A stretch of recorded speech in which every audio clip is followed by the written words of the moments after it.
Hello everyone, I'm Alfonso Valdez from Clickit, a nearshore DevOps and software development company. Today, I'm gonna show you what will be the perfect SaaS and web technology stack for your application. There are many options, but let's focus on one tech stack that is really rocking nowadays. Now, CTOs, IT leaders, and even CEOs are generally tasked with choosing the ideal SaaS technology stack. Ultimately, this will be a deal breaker in the success of your application. You can have a fantastic idea, marketing and sales team. However, if your SaaS tech stack doesn't scale, evolve, and continually transform, you might be ending refactoring your entire SaaS application every other year. This approach usually results in a waste of time, resources, and money. That's why choosing your technology stack is vital. But hey, before I get started, I want you to subscribe to our YouTube channel, so that way you can get more software development strategies like this and you will get notified. And remember, we help SaaS companies to increase their profitability and web development productivity through our nearshore dedicated team, just as an extension of your in-house team. So let's start. These are the criteria when choosing the right web technology stack. Number 1. Current developers' language skills at your company. It means consider what is the predominant language within your team, company, or region. Number 2. The size of your language and technology community. This means how large the language is used widely in the IT world. Number 3. It has to have a lower learning curve versus other languages. In the beginning, you are creating an MVP, so it is critical to incorporate a language that is easy to learn, adapt, and easy to prototype. And the 4th criteria is the potential future and long-term support. For example, Java, Python, they have been many years in the market, and that because of its stability, long-term support, and a top leader in the processing of performance algorithms. The last criteria, and is paramount, is the easiness to hire qualified developers in your region, matching your tech stack. For instance, Ruby. Nowadays, it's complicated hiring a Ruby expert, plus it has a highly hourly rate, so I will avoid using a Ruby on Rails developer. So, what is the web technology stack to start building SaaS applications? For the front-end language, we have chosen React. I have found a common denominator across startups, fintech, and SaaS companies in the last 2 years, and it's React. However, a quick look at the Google search trends and Stack Overflow questions, the trends seem similar. React beats every front-end language by 2 or 3 times. So, React is a front-end JavaScript framework, a library used for UX, UI, and aimed to create beautiful interfaces. Its main feature is that it is divided into different modules and components. This allows us to make fast and efficient front-end applications with minimal effort. If you know JavaScript, probably your learning curve on React will be more comfortable and friendly. Let's dive into the React features. Number 1, it has the ability to develop in the client side in the browser visitors. Number 2, the virtual DOM feature, and JavaScript developers love this feature because it can update the view automatically. Number 3, hybrid mobile development. React Native can play very well with React. They speak fairly the same language, which is JavaScript, and are fully compatible. React Native enables to build Android and iOS mobile apps within a common and single programming language. And the last one, React is super reusable. With React, you are allowed to develop your interfaces with components and reuse the functionalities just like your backend languages. So, how you can leverage React? These are the common use cases for React. It is used for social networks, e-commerce sites, as well as for landing pages, front-end dashboards, and obviously for UX and UI websites. Now, let's move to the backend programming language, which in this case is the well-known Python.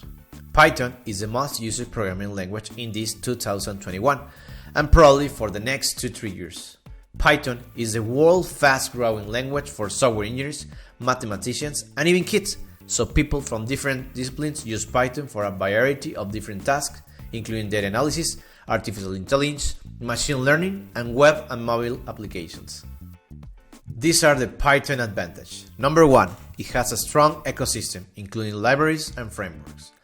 The second advantage, which is the classic, you can create fewer lines of code with Python versus any other language. This allows you to create faster MVPs and increase your MVP SaaS development, as well as it has the ability to modify the code while it's running, and it has a significant advantage.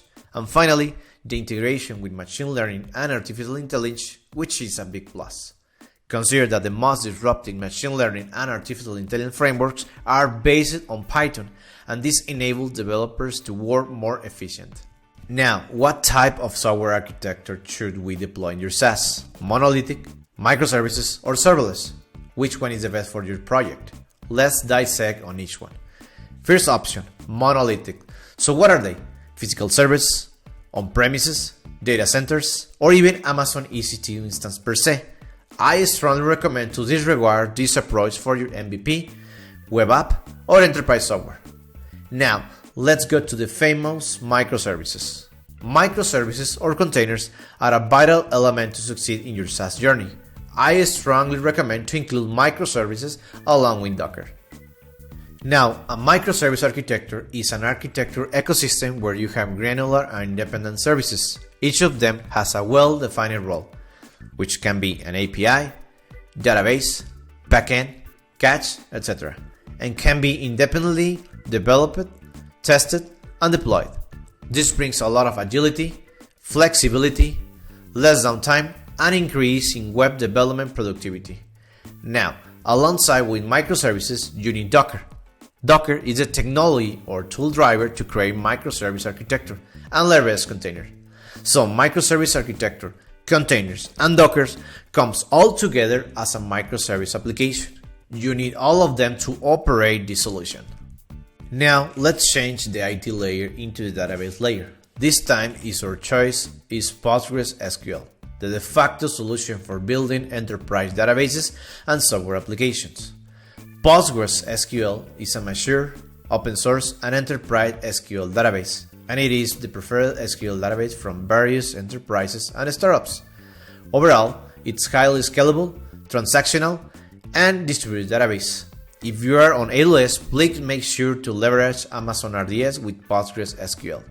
Moreover, Amazon RDS took the open source Postgres database and transformed it into a managed database service, which comes pre-configured, pre-optimized, and ready for the enterprise, labeled as an Amazon RDS with PostgreSQL. And finally, the last consideration. Are you moving your SaaS to the enterprise? You might need to leverage a multi-tenant architecture, either single-tenant, multi-tenant architecture, or database multi-tenancy. I have discussed it a lot in my previous videos, papers on our site, so please visit our YouTube channel or go to our site clickittech.com/blog. Benefits: gain agility, reduce maintenance, and faster development. So we are ending this video, guys. What pieces did I miss? For the CDN technology, you could use CloudFront. For the cloud storage, I will go for Amazon S3. And for the caching system, I will select Amazon Elastic Cache with Redis. And that's it. That's your SaaS web technology stack. Now, to find out more about how Clickit helps SaaS enterprises run and develop effective DevOps practice in the cloud, or just curious about hiring a nearshore software developer in your same time zone, please check out our website at clickittech.com. Don't forget to subscribe to our YouTube channel and comment below any technology that I missed, and let's contribute to your network. Hasta la vista, amigos.